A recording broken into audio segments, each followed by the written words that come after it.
मैं चैलेंज करता हूं आप सबको चैलेंज करता हूं। चंद एक होंगे जो पास हो जाएंगे, वरना किसी अच्छे कारी साहब को जाके अपनी नमाज सुना दो जरा की दफा। आप कहते हैं ना हम नमाजी, हमें आता है सब कुछ, एक दफा सुनाए किसी कारी साहब, अच्छे कारी साहब। सैकड़ों तो आपकी तलफ्फुज की गलतियां होंगी, तजवीद पढ़ी नहीं होती हमने, नमाज में उल्टा सीधा पढ़ रहे होते। रब्बी जालनी, ओ भाई रब्बी जालनी है, जालनी कहां से आ गया? जिम पे तो फतह है ही नहीं, आप जिम साकिन है। रब्बी जालनी, सुब्हानक अल्लाहुम्मा, कल्ला नहीं है, सुब्हानक अल्लाहुम्मा, थोड़ा उठाना होता है ताकि अलिफ मद्दा पूरा बने। खड़ा ज़बर है, अलिफ मद्दा के बराबर खींचना है इसको, दो हरकत के बराबर। सुब्हानक अल्लाहुम्मा वत्तबारक अस्मुका, वत्तबारक, ओ भाई वत्ता नहीं है, वत्तबारक अस्मुका। अत्तहियातु, ओ भाई अत्तहियातु नहीं है, अत्तहियातु है। सुभान रब्बिल आला, सुभान रब्बिल अजीम, ना भाई ये नहीं है, सुभान रब्बी यल अजीम, सुभान रब्बी यल आला, ये है। आप सुनाइए। मैंने तालीम बालगान का मदरसा बहुत पढ़ाया। जब मेरे सामने आते थे ना, कितने साल से नमाज पढ़ रहे हैं? 25 साल से। अच्छा सुनाओ जरा, सूरत सुनाओ।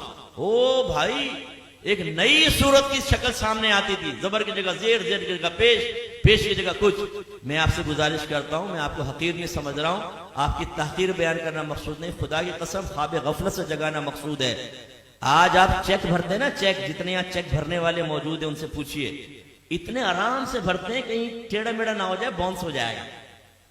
और कहीं अगर गलत हो जाए ना तो ऊपर साइन करना पड़ता है, वरना ये रिटर्न हो जाएगा ये चेक बैंक से, ओवरराइट हो गया है, तब कहीं जाके वो कैश होता है। लेकिन जब नमाज पढ़ते तो समझते हैं बहुत बड़ा हमने अल्लाह पर एहसान किया है। बात तो पढ़ते ही नहीं, खैर जो पढ़ते हैं बहुत बड़ा एहसान किया है, अब पढ़ी बस अल्लाह कबूल फरमाएगा। हालांकि नबी करीम सल्लल्लाहु अलैहि वसल्लम फरमाते हैं कि बंदा बाज़ औक़ात 60 बरस तक नमाज पढ़ता है, लेकिन उसकी एक भी नमाज अल्लाह ताला की बारगाह में कबूल नहीं होती, क्योंकि रुकू सही करता है तो सजदा गलत कर देता है, सजदा सही करता है तो रुकू गलत कर देता है। एक रिवायत में फरमाया, बाज नमाजी ऐसे हैं कि मस्जिद के दरवाजे से बाहर नहीं निकलने पाते कि उनकी नमाज पुराने कपड़े की तरह लपेट के उसके मुंह पे मार दी जाती है। एक रिवायत में फरमाया, जब नमाजी बाज़ औक़ात नमाज खत्म करता है तो नमाज उससे ये कहती है, अल्लाह तुझे ऐसे ही बर्बाद कर दे जैसे तूने मुझे बर्बाद किया।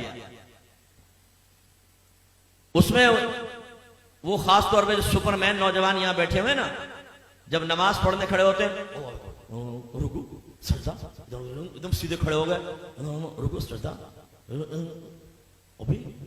अभी हमारी अल्हम्द आदि भी नहीं होती, 2 रकातें खत्म कर लेता। और जब ये सलाम फेरा, कल्टी बाहर, ओ भाई तो ये तू एक्सप्रेस ट्रेन बना हुआ है, बुलेट ट्रेन, ये तेरा फायदा क्या हुआ नमाज पढ़ने का? यानी सर से बोझ उतार रहे हो। आपने देखा जुमे की नमाज के बाद जैसे ही इमाम साहब सलाम फेरते हैं, जूतियों पर रश लग जाता है, इतना रश हो जाता है जैसे बाहर 5-5 हजार के नोट बट रहे हैं, अगर देर होगी तो निकल जाएंगे। जूतियां ढूंढने में 15 मिनट वहां लगा देंगे, मस्जिद में नहीं बैठेंगे, ना सुनन पढ़ेंगे ना नवाफिल पढ़ेंगे आगे के, और बाहर निकल के फिर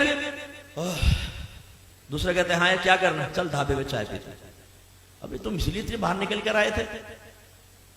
ये भी जिम्नन बात आ गई तो मैं आपको अर्ज कर दूं, गौर से करें, गौर से देखें, और अपने बारे में मैं भी सोचता हूं, आप भी सोचें। नबी करीम सल्लल्लाहु अलैहि वसल्लम फरमाते हैं कि मस्जिद की और मोमिन की मिसाल ऐसी है जैसे मछली और दरिया, कि अगर मछली को दरिया से बाहर निकालें तो वो उस वक्त तक चैन से नहीं बैठती जब तक दोबारा दरिया में ना आ जाए। और मुनाफिक की और मस्जिद की मिसाल ऐसी है जैसे परिंदा और पिंजरा, कि अगर परिंदे को पिंजरे में बंद कर दें तो फड़फड़ाता रहता है कि दरवाजा खुले और मैं उड़ जाऊं, और जैसे खोलते हैं उड़ जाता है। अपने बारे में हम सबको गौर करना चाहिए, हम में मोमिनाना सिफत है या मुनाफिकाना सिफत है। इमाम साहब सलाम फेरते हैं, दुआ भी नहीं मांगते, ये बस इमाम साहब ने सलाम फेरा, फौरन उठ के बाहर, जूती लेके बाहर। करना क्या है? दोस्तों के साथ बैठ के गंदी लड़कियों की बातें करनी। हालांकि नबी करीम सल्लल्लाहु अलैहि वसल्लम ने फरमाया कि जब कोई नमाज पढ़ के अपनी जगह बैठा रहे और जानबूझ के अपना वुजू ना तोड़े तो फरिश्ते उसके लिए दुआए बख्शिश और मग़फ़िरत करते रहते हैं जब तक कि वो उठ ना जाए। इसलिए आले सुन्नत का ये जो है ना कि नमाज के बाद दुआ, इसमें बड़ी हिकमत है। बाद लोग जैसे सलाम फेरते हैं, आप देखें बाद मकातिब फिक्र वाले उठ के चले जाते हैं, कहते हैं दुआ कहां साबित है? ओ भाई, जब नबी करीम ने दुआ की तलकीन फरमा दी तो बस ये जिस टाइम भी आप दुआ मांगेंगे उसी हुक्म हदीस पर या हुक्म रसूल पर अमल की सूरत बनेगी। और इसमें फायदा क्या है, जब आप बैठ के दुआ मांगते हैं, जितनी देर बैठे रहेंगे फरिश्ते भी दुआएं बख्शिश और मगफिरत करते रहेंगे। लेकिन जो फौरन सलाम फेरते उठ के चला जाएगा, जैसे ही खड़ा होगा फरिश्तों की दुआएं मगफिरत मुनक़ते हो जाएगी। तो ये हमारा हाल है।